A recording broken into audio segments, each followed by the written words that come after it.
নিজেকে পাওয়ারফুল করে তুলুন, নিজেকে এতটা পাওয়ারফুল করে তুলুন যাতে লোকে আপনাকে অপমান করতে সাহস না পায়।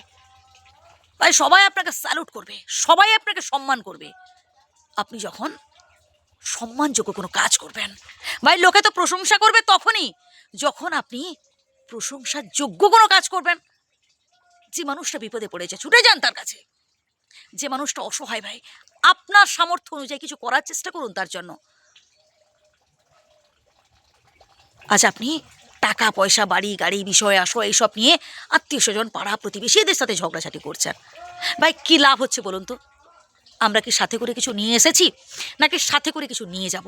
কিচ্ছু আমরা সাথে করে নিয়ে যাব না, সবই থেকে যাবে ভাই।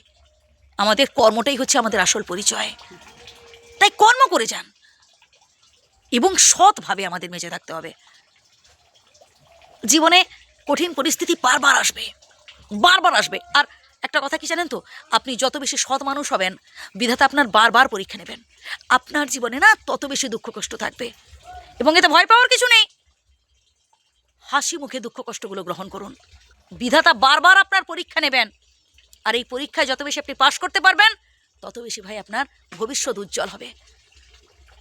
স্ট্রংলি একদম বোল্ডলি ভাই সমস্যার মুখোমুখি হওয়ার চেষ্টা করুন। সমস্যাকে দেখে ভয় পেয়ে পালাবেন না। আপনি যদি সমস্যাকে দেখে ভয় পেয়ে পালান তাহলে সমস্যা আরও কিছু সমস্যাকে সাথে করে নিয়ে আসবে, আস্তে পৃষ্ঠে আপনাকে চারিদিক থেকে ঘিরে বসবে। সমস্যা কখনো একা আসে না জানেন তো। তাই সমস্যার মুখোমুখি হতে হবে সাহসের সহিত। আপনি একটা ছোট্ট উদাহরণ শুনুন বলছি। ধরুন আপনার স্ত্রীর সাথে ঝগড়াঝাটি হলো বাড়িতে, তো আপনি রাগ করে বাড়ির বাইরে চলে গেলেন, ঠিক আছে। এবার বন্ধুদের সাথে আড্ডা দিচ্ছেন, দেখবেন সেখানেও আপনি তাদের সাথে বচসায় পড়ে গেছেন, সমস্যায় পড়ে গেছেন। আপনি ভাবছেন দূর, বরং কর্মস্থলে পালিয়ে যাই, সেখানে ভালো থাকবো, কাজ করলে ভালো থাকবো। কর্মস্থলে সেখানে অফিসে গিয়েও দেখবেন সেখানে আপনি সমস্যায় পড়ে গেছেন। তাহলে প্রথম ভুলটা তো আপনি করেছেন, আপনি সমস্যাকে দেখে ভয় পেয়ে পালিয়ে এসেছেন।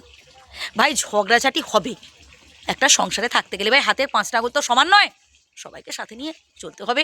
তো পরিবারের মধ্যে ঝগড়াঝাটি অশান্তি হবে, তো ভয় পেয়ে এরকম পালিয়ে গিয়ে কী লাভ, রাগ করে পালিয়ে গিয়ে কী লাভ? বসে মীমাংসা করুন। যখন একজন রেগে যাবে আর একজনকে চুপ থাকতে হয়, যদি দুজনেই রেগে যান ভাই সামলাবে কে? তাই ঠান্ডা মাথায় বসে ভাববেন কথাগুলো। আমি যে কথাগুলো বলি ভাই আপনার ভালোর জন্যই বলি।